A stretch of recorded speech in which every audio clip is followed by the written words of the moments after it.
thank you very much. And thanks to Sarah and Cara for inviting me to come today. I'm really excited to see everyone's faces again and talk about careers in Salesforce. So, really what I wanted to do for my portion of today's talk was to share some top takeaways that can help drive your career from that kind of, we're in the 2021 midpoint, a little bit after the midpoint, but looking at where we're at in this year and thinking about how some of those things that we're seeing in the marketplace could translate into some takeaways that would help drive your career. And I'll just start by saying this is definitely an exciting time to be in tech and specifically in Salesforce. So carpe diem, as they say, let's seize the day, because we don't know when we're going to have opportunities like what we have right here, right now. My name is Deena Tearney. I'm the founder and CEO of Pacific Point. Pacific Point is a Salesforce consulting firm. We're headquartered in Honolulu, and we also have an office in Denver and Sydney, Australia, and Singapore. And what we like to say that we do is that we bring business and technology together, and we create valuable solutions for our clients on the Salesforce platform.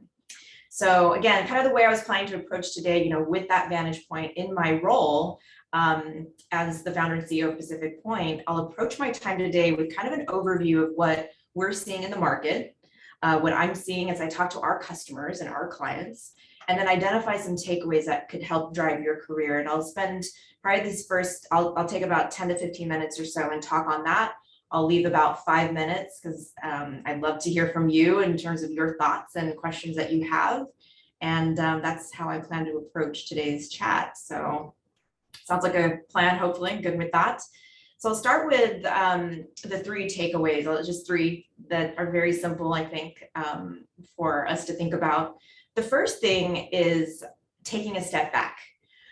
What's really interesting with us from the vantage point that I have and talking with our customers is I'm noticing that a lot of customers in 2021 have taken a step back.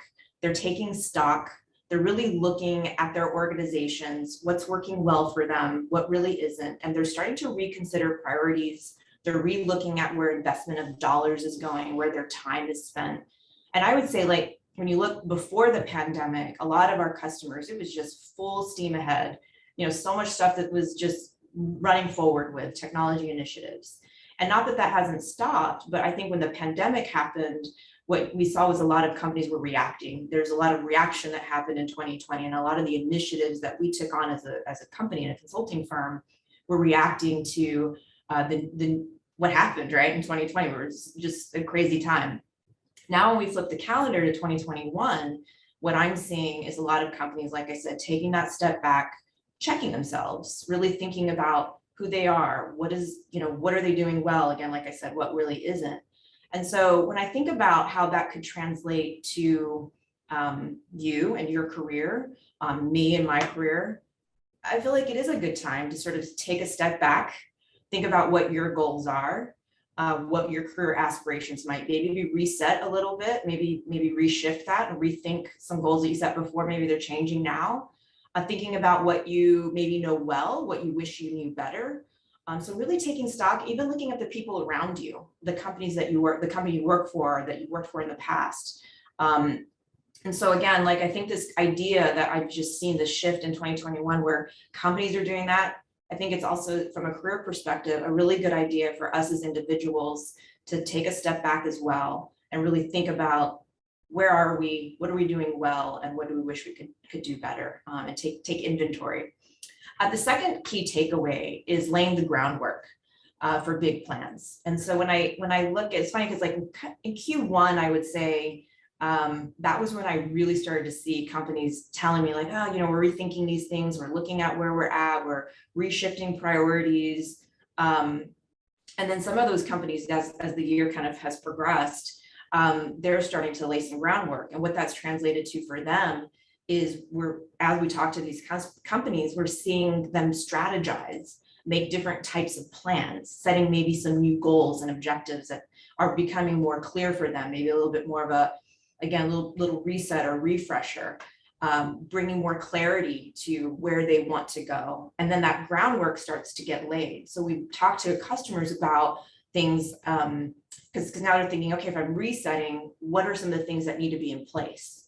So again, talking to customers, many of our clients, they're doing strategic hires, executive teams changing, they're reorganizing their teams, maybe looking at defining a technology roadmap that might be more aligned to this reset vision, if you will, or reset set of objectives.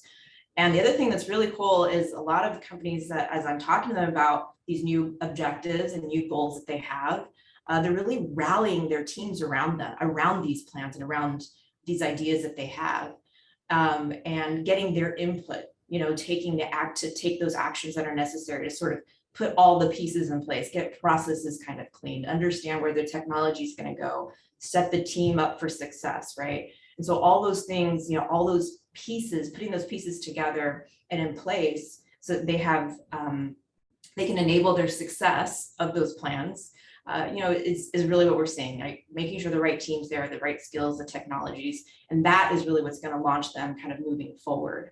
So again, taking that into consideration for all of us as individuals thinking about your career, I would definitely say, once you've gone through that, take a step back and you think about where those outcomes might take you next. Now it's time to start laying some groundwork. And maybe as you set some of those new goals, thinking about how maybe you can reorganize and restructure sort of where you're at. How did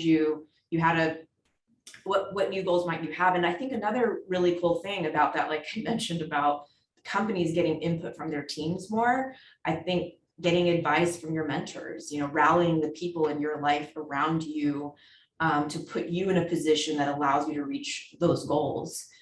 One simple thing might be talking to your boss about what those goals might be, what is important to you, what you're motivated to sort of do, and where you want to grow, as an example, are really great things to talk about with, the obvious one is your boss or your manager, but other, colleagues around you as well, so that they can give you ideas, whether it be a mentor or someone like that in your circle.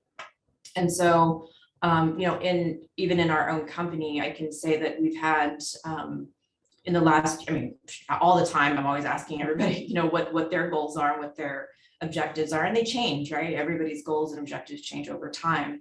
But even more recently, I've had someone come to the team and tell me they're very interested in technical leadership roles at our company. And they came to me with really specific suggestions about how they felt like they could lead some areas. And, a few months passed and they now are in a position of leadership to help drive some of those technology initiatives forward within our company. I've had other people come to me and say, hey, Deena, I'm really interested in some industry experience. I want to get into health and life sciences. And so when I know that, for me, and when those opportunities have come up, I've been able to assign that kind of work to those people. But again, it's not always possible, so this is my story. But I think the point is, talk to your managers, talk to the mentors that you have in place, start laying so that you can start to lay some of that groundwork to put you in a position to meet some goals that you've reset now that you've taken that step back. The other point is sort of a go forward. So my third takeaway is your go forward. So what's been really cool about the year is, and again, we're only in August, so we'll see how things go. But, at the beginning of the year, sort of as early as Q1, again, I've seen people take a step back, rethinking things, taking stock, taking inventory. Then I saw them starting to make plans and sort of figure out, okay, I've got these roadmaps and I've got these strategic hires that I'm doing, and these things are now set in place and my priorities have changed. But what's really cool is the outcomes, where I'm seeing some of their go forward plans. And there are a lot of the same things that we've seen in past as it relates to Salesforce specifically, but there are some really interesting things that have changed in 2021 about where clients are heading with their Salesforce roadmaps. And I'd like to just kind of run through those. And again, like these are what I'm seeing. It doesn't necessarily mean that that's a technical area that you need to branch into. But I think what's really interesting is there's been so much more focus by companies on digital touch points that are directly with the customer.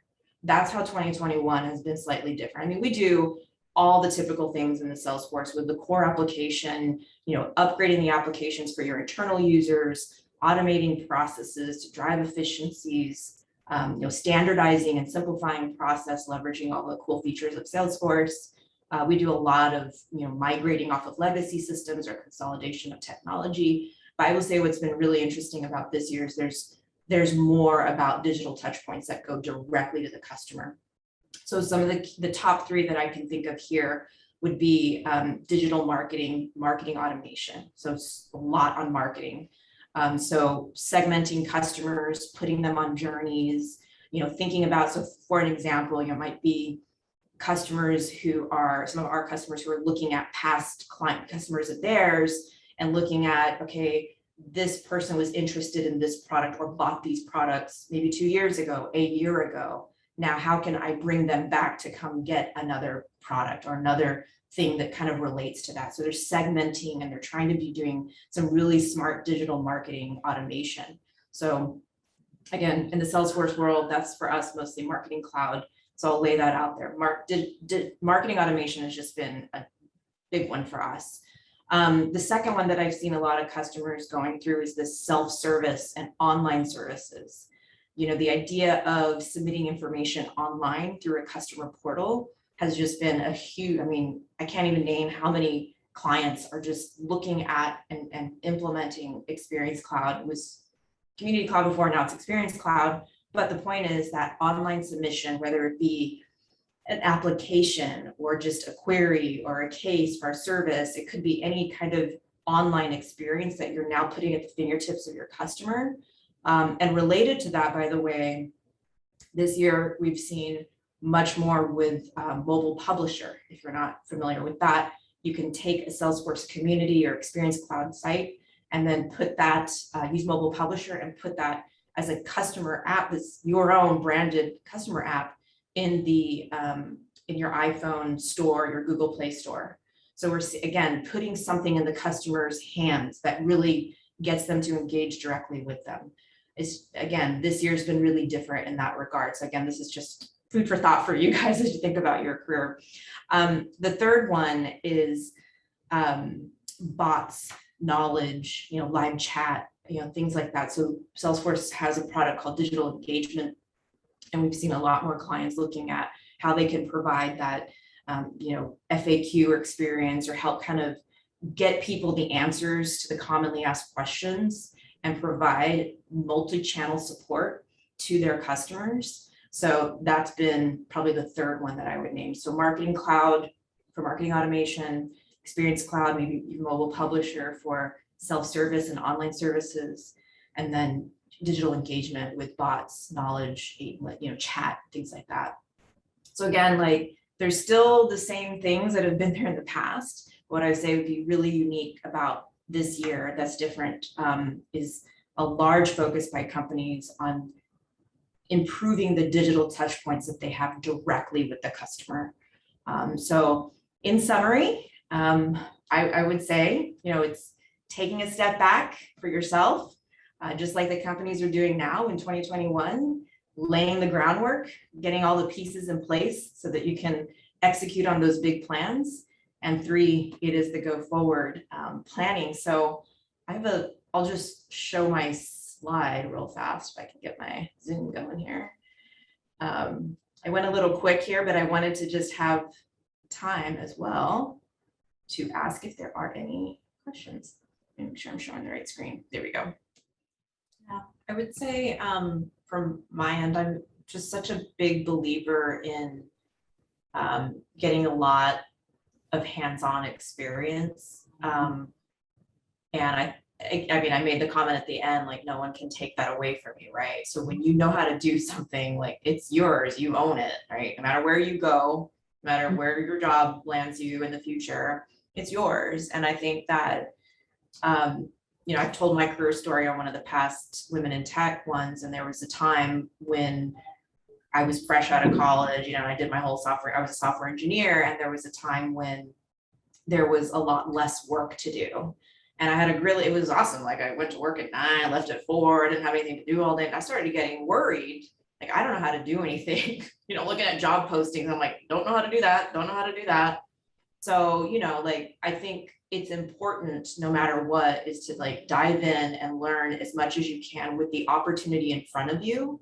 And, you know, back to somebody else's point, even about imposter syndrome and things like that, when you build, for me at least, I build a lot of confidence when I know how to really do something. And all of a sudden, even if it's one thing that like I know like how to do email templates like there's no tomorrow, whatever the thing is that you got to do a lot of at your job, you dive so deep into that, you become an expert in something, and then it becomes another thing, and then another thing, and your confidence builds and grows. But if you just scratch the surface too much, that'll be a little bit of a mistake, I think. That's my personal opinion. And like I said, I don't know if it was I spent probably a good several months just like, you know, going to work late, leaving early, I mean, all that stuff. And, you know, I'm glad that I jumped out and was like, I gotta go figure out how to do stuff and get some hands-on experience. So that's always my biggest tip is get as much hands-on, whatever you're doing now, just dive as deep as you can and learn it. Because it's yours, no one can take it. That'd be what I would say.